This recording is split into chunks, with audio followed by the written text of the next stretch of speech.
get back to our roots around free expression on Facebook and Instagram. I started building social media to give people a voice. I gave a speech at Georgetown 5 years ago about the importance of protecting free expression, and I still believe this today. But a lot has happened over the last several years. There's been widespread debate about potential harms from online content. Governments and legacy media have pushed to censor more and more.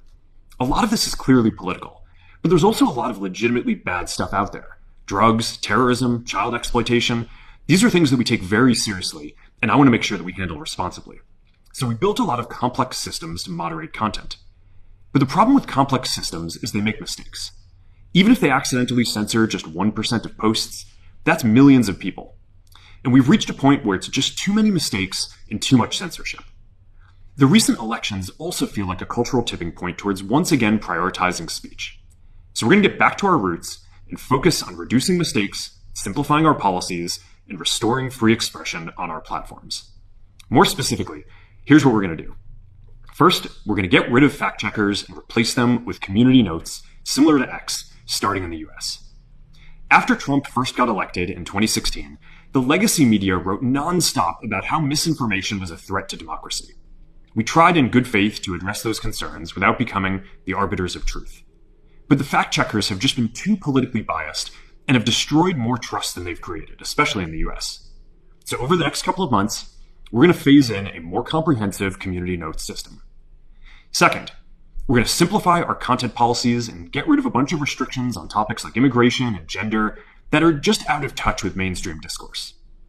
What started as a movement to be more inclusive has increasingly been used to shut down opinions and shut out people with different ideas, and it's gone too far. So I want to make sure that people can share their beliefs and experiences on our platforms. Third, we're changing how we enforce our policies to reduce the mistakes that account for the vast majority of censorship on our platforms. We used to have filters that scanned for any policy violation. Now, we're going to focus those filters on tackling illegal and high-severity violations. And for lower severity violations, we're going to rely on someone reporting an issue before we take action. The problem is that the filters make mistakes, and they take down a lot of content that they shouldn't. So by dialing them back, we're going to dramatically reduce the amount of censorship on our platforms. We're also going to tune our content filters to require much higher confidence before taking down content. The reality is that this is a trade-off. It means we're going to catch less bad stuff, but we'll also reduce the number of innocent people's posts and accounts that we accidentally take down. Fourth, we're bringing back civic content. For a while, the community asked to see less politics because it was making people stressed. So we stopped recommending these posts. But it feels like we're in a new era now, and we're starting to get feedback that people want to see this content again.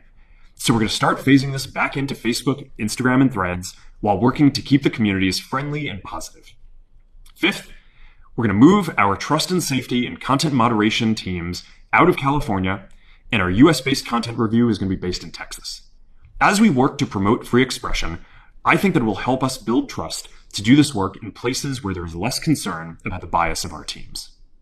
Finally, we're going to work with President Trump to push back on governments around the world that are going after American companies and pushing to censor more. The US has the strongest constitutional protections for free expression in the world. Europe has an ever-increasing number of laws institutionalizing censorship and making it difficult to build anything innovative there. Latin American countries have secret courts that can order companies to quietly take things down. China has censored our apps from even working in the country. The only way that we can push back on this global trend is with the support of the US government. And that's why it's been so difficult over the past 4 years when even the US government has pushed for censorship. By going after us and other American companies, it has emboldened other governments to go even further. But now we have the opportunity to restore free expression, and I am excited to take it. It'll take time to get this right, and these are complex systems. They're never going to be perfect.